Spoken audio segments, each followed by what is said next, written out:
On the 2nd of December last year, with almost no fuss and even less plain explanation, a new law finished its journey through Parliament and became real. It is called the Public Authorities Fraud, Error and Recovery Act, and buried inside it is a power that the newspapers have described more or less as the government being able to look inside your bank account. That description has frightened a great many older people in this country, and I understand exactly why. But it is half true at best, and the missing half is the half that decides whether this touches you at all. There is one word written into this law about the state pension that most of the scary headlines left out completely. When you have heard that word and understood who is genuinely inside this new power and who is standing safely outside it, you will be calmer than you are right now. And you will also know the one group of pensioners who really do need to pay attention. It may be you. It may be your neighbour. By the end of this, you will know which. So before you worry, and certainly before you answer any phone call about it, give me the next 20 minutes. Let me say who this is for, plainly, because that is the whole battle today. If the only money coming into your account is the state pension, this new power does not reach you, and I will show you the exact reason why. If, on top of your pension, you claim pension credit, then you are inside the group this law is built around, and the rest of this video is written for you especially. And if you have no idea whether the benefit you get is one of the ones affected, stay right where you are, because sorting that out is the single most useful thing you can do this week, and it takes one careful read of one letter. If we have not met before, I am not a financial advisor, and nothing here is personal advice. I read the actual laws and the government's own fact sheets, the dry ones nobody clicks on, and then I tell you what they say in plain words, the way a decent neighbour would. That is the entire point of this channel. If it is useful to you, the subscribe button is free, and it means the next time a law like this slides through, you hear the calm version from me before you hear the frightening version from anyone else. 2 promises to keep you here. I will give you the plainest possible picture of what this power can and cannot do, using a comparison to something sitting on your own ceiling right now. And you will meet Ron, 79, a widower who does everything right and who is, without knowing it, exactly the sort of person this law is watching, for reasons that have nothing to do with fraud. Here is what the law now allows, stripped of the drama. The Department for Work and Pensions can send a bank or a building society something called an Eligibility Verification Notice. That notice does not ask the bank to hand over your statements. It asks the bank to look through its own records, at accounts that are receiving a particular benefit, and to flag any that match a specific signal the department has named in advance. That is the whole machine. The bank checks its own data against one stated signal, and where an account matches, it tells the department that this account matched. Nothing more colourful than that. And the government has been unusually blunt about the limits, so let me quote its own fact sheet, word for word. The powers will not give DWP access to any claimant's bank accounts. Nor, the same document says, any information on how you spend your money. The bank is forbidden from sending your transactions. It does not report what you bought, where you shop, what you give to the grandchildren or the church. It can be fined for oversharing if it sends more than the narrow facts allowed. The account details, the name and date of birth, and how the account met that one signal. This is not a camera in your kitchen. Hold that thought, because a camera is precisely what most people picture, and it is precisely what this is not. Now the word I promised, and it is the most important word in this whole story. The state pension is excluded, not overlooked, not left for later, but written out of the law on purpose. The government's fact sheet puts it in a single flat sentence. The state pension is explicitly excluded from the power and cannot be added by regulations. Read that twice. It does not merely say the state pension is left out today. It says a future minister cannot quietly slip it back in with a stroke of the pen. To bring the state pension inside this power, a government would have to pass a whole new law through Parliament, in daylight, with a debate and a vote. That is a real lock on a real door, and you paid for the right to have it there. So if your income is the state pension and nothing else, the machine we are describing has no account to look at that belongs to you. The power reaches accounts receiving certain other benefits, and yours is not one of them. You can put the worry down. The trouble is that the honest picture does not end there, because millions of pensioners receive something on top of the state pension, and one of those somethings is very much inside this law. The power applies, at least to begin with, to just 3 benefits, chosen because they are where wrong payments run highest. Universal credit, which mostly touches working-age households.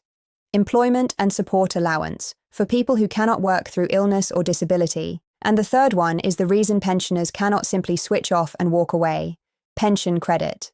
Pension credit is the top-up for older people on low incomes, the very benefit I am forever begging you to claim because so many who are owed it never do. If you receive it, your account is one the department can now ask your bank to check against a signal. That is not a scandal, and it is not a secret. It is the plain shape of the law, and pretending otherwise would be doing you the same disservice as the frightening headlines, just from the other direction. What are the signals the bank is asked to check for? They come straight from the rules of the benefit itself. The clearest example the government gives is savings. In universal credit, a person is not allowed to hold more than £16,000 and keep the benefit, so an account tipping over that line is the kind of thing a bank can be asked to flag. The other main signal is time spent abroad beyond what the benefit rules permit, savings above the limit, and time out of the country beyond the limit. Those are the tripwires. And here is the part that matters for an honest person. The tripwire does not know whether you crossed it by cheating or entirely by accident. It only knows you crossed it. Which is why the person most exposed to this law is not the fraudster, who knows exactly what he is hiding. It is the honest pensioner whose circumstances changed and who never thought to mention it. It is Ron. Ron is 79, a retired signalman, widowed 4 years now, living carefully in the house he and Betty bought in 1971. His state pension is small, so he also gets pension credit, which he claimed after a neighbour nagged him into it, and which he has always reported honestly. Ron is the last man on earth who would defraud anybody. He still posts his library books back a day early. Then last spring his older brother Cyril died and left Ron a little over £8,000. It sat in Ron's savings account untouched because Ron did not really know what to do with it, and it felt wrong to spend Cyril before he had properly mourned him. And there is the whole problem, sitting quietly in a savings account. Pension credit, like these other benefits, pays attention to your savings. When your capital changes, you are meant to tell the department, and Ron, deep in grief, simply did not think of it. He did nothing wrong in his heart. But the money is real, the rules are real, and under this new power, a bank could flag the account that suddenly holds thousands more than it did. If that happens, Ron is not dragged off in handcuffs. What actually happens is far duller, and this is the reassuring part. A human being at the department looks at the flag and decides whether there is a genuine question to ask. The government's fact sheet is explicit that no decision about your entitlement is ever made on that flag alone. A person is always involved. But Ron could still face an awkward letter, an inquiry, and worst of all, a bill for the pension credit he was overpaid while his savings sat above the line. Money he would have to give back. None of that needed to happen.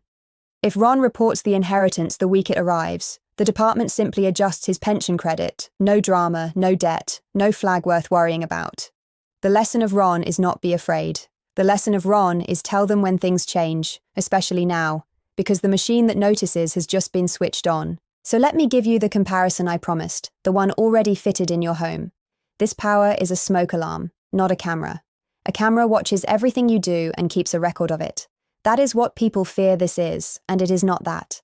The law forbids the bank from handing over your spending at all. A smoke alarm is a different animal entirely. It sits there ignoring your whole life, indifferent to what you cook, who visits, what you watch on the television. It is wired to react to one thing and one thing only. And when that one thing appears, it does not call the police and it does not decide you are guilty. It makes a noise so that a person comes and looks. That is this law, almost exactly. It ignores your spending completely. It is tuned to one or two specific signals drawn from the benefit rules. When a signal appears, it does not pass judgment. It prompts a human to come and check. And burnt toast sets off a smoke alarm just as loudly as a real fire, which is the honest warning in the comparison. An innocent change in your savings, like Cyril's legacy, can trip it exactly as a fraud would. The alarm cannot tell the difference. The human who comes to look is supposed to. And a smoke alarm, note, is only fitted in certain rooms. This one is expressly not fitted in the room marked state pension. That door was locked by the law itself. I promised you calm, and most of this is calm, but I will not pretend there is nothing here worth a frown. Tucked into the same act is a separate power, less discussed, that lets the department recover money owed to it directly from the bank accounts of people who have left benefits altogether and are no longer in ordinary employment, without first going to a court. In the last resort, it can even ask a court to take away a stubborn debtor's driving license. Now, these powers are aimed at people who genuinely owe money and have dodged paying it, and there are proper reviews and appeals attached. But powers have a way of feeling smaller to the people who write them than to the people they are used on, and a government that can reach into a bank account without a judge is a government worth watching closely. I say that not to frighten you back into a panic I just talked you out of, but because keeping an eye on the powerful is the entire job of a channel like this, and I would be no use to you if I only ever said soothing things. So, the practical part, and it is short because the honest truth is that most of you need to do very little. If your only income is the state pension, your job this week is to stop worrying and kindly to reassure the friend down the road who has been fretting. You are outside this, by law. If you receive pension credit or universal credit or employment and support allowance, then do the one thing Ron forgot. Keep the department up to date when your money or your circumstances change. Savings that climb, from a legacy, an insurance payout, the sale of a car, a lump sum from anywhere, a longer trip abroad than the rules allow, a change in who lives with you. Report it when it happens, and you turn a possible flag and a possible debt into a 2-minute adjustment. You can report a change of circumstances through the government's own pages, or the pension service, and if you are unsure whether something even counts, ask before you sit on it. And if any of this leaves you uneasy or confused, you have free, expert help with a name. Citizens Advice will talk you through whether a change matters and how to report it, for nothing. Age UK runs a free advice line and a benefits check, and they know pension credit inside out. Neither will ever charge you, and neither is the government checking up on you. They are on your side of the table. Use them before you lose a night's sleep. Now the warning, because a law like this is a gift to thieves. The moment a story spreads that the DWP is checking bank accounts, the scammers dress up as the DWP checking bank accounts. Expect calls and texts and emails very soon, saying the department needs to verify your account, confirm your details, or clear a flag on your benefit. And could you just confirm your bank details, or move your money to a safe account while they investigate? Every word of that is a lie. Understand how the real power works, and you are immune to the fake one. The real system never contacts you to ask for your bank details because it already gets what little it is allowed straight from the bank, not from you. The real system does not ring you to unlock your account or move your money. Nobody genuine will ever ask you to shift your savings to keep them safe from the government. If a caller does, that caller is a thief, and the kindest thing you can do is put the phone down mid-sentence. When in doubt, hang up and ring the department back on the number printed on a letter you already trust, never a number somebody gives you over the phone. So here is where we have landed. A real new power exists, and it is right to know about it. But the state pension is locked outside it by the plain words of the law, and even for those inside it, this is a smoke alarm and not a camera. No view of your spending, no judgment made by machine, a human always in the room before anything happens to your money. The people who truly need to act are the ones on pension credit and the like whose circumstances have quietly changed, and the action is the easiest thing in the world, which is simply to say so, in good time, the way Ron will from now on. If this video took the fear out of a headline for you, do one thing with it. Send it to the person you know who has been frightened by this, the neighbour, the sister, the old friend on pension credit, because the calm spreads slower than the fear, and it needs the help. Subscribe if you would like the plain words version of the next law before the scary version reaches you, and tell me honestly down in the comments. Had you heard about this? And did the headlines make it sound worse than it is? I read every one, and your questions decide what I dig into next. Keep your eyes on the post and your hand off the panic button. I will see you in the next one.